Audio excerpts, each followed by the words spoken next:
Good morning friends. In this video we are going to discuss about RBI, and that is Reserve Bank of India, and its functions.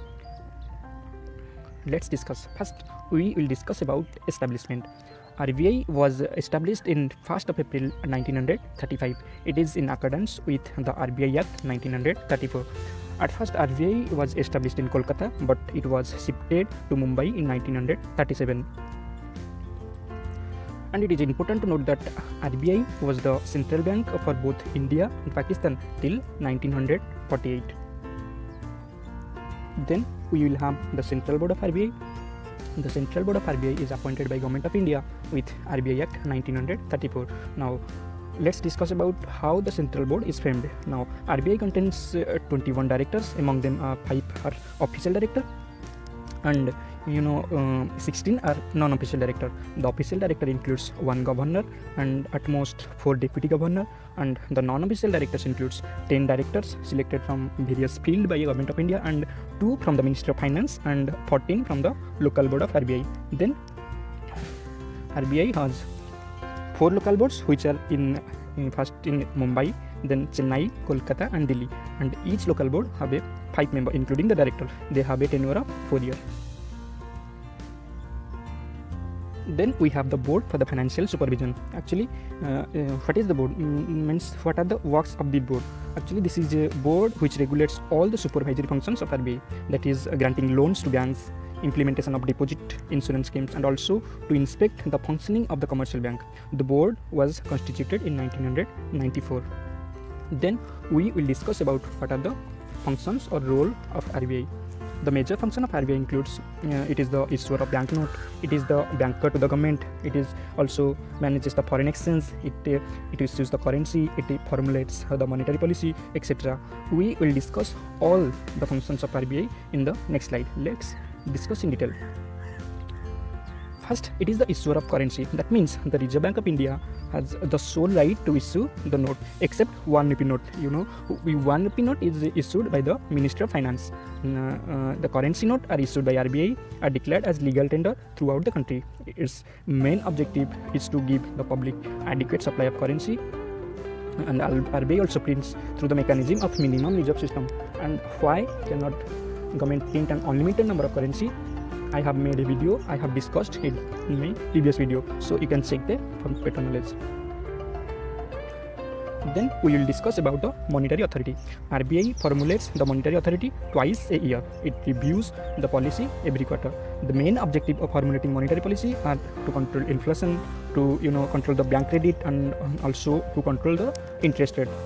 And the tools used by RBI for the implementation of monetary policy are cash reserve ratio, and SLR, that is statutory liquidity ratio, and open market operation, and different rates such as repo rates, reverse repo rates, and bank rate, etc.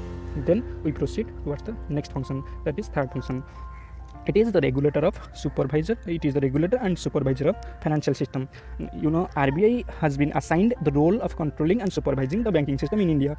RBI is responsible for controlling the overall operations of all the banks in India. Here it is important to note that it is done through the issuance of license and corporate governance, which means that the RBI has power to control the appointment of chairman, director of banks, and also to control the curb of money laundering, and it also allows the KYC norms and transparency norms, etc. It is here important to note that RBI plays a crucial role in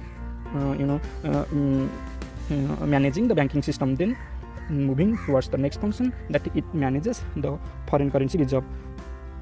It is important to note here that RBI plays a crucial role in foreign exchange transactions. That it regulates the inflow and outflow of foreign exchange, and also it takes steps to fall in the value of the Indian rupee. It also takes necessary steps to control the current account deficit, etc.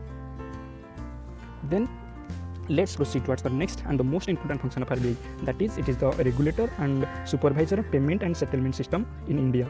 Let's discuss what is it. What is the payment and settlement system?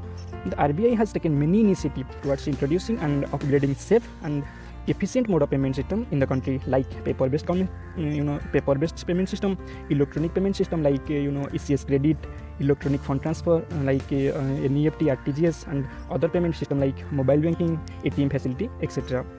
It is here important to note that majority of the payment system is regulated and managed by NPCI, but it is here important to note that they are controlled by RBI. NPCI stands for National Payment Corporation of India. Then we proceed towards the next function, that is RBI is the banker to the government. It is important to note that RBI acts as a banker to the government. That means it performs the merchant banking function for the central bank and the state government. It also acts as their banker.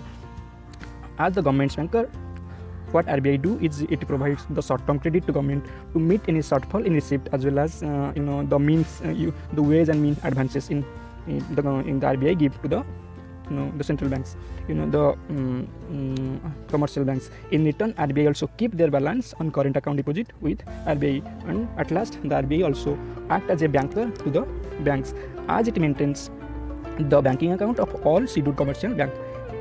There are many functions of RBI also, but we have discussed all the major functions that the RBI does. That's all for today. If you like this video, please subscribe to my channel. Thank you all. Have a good day.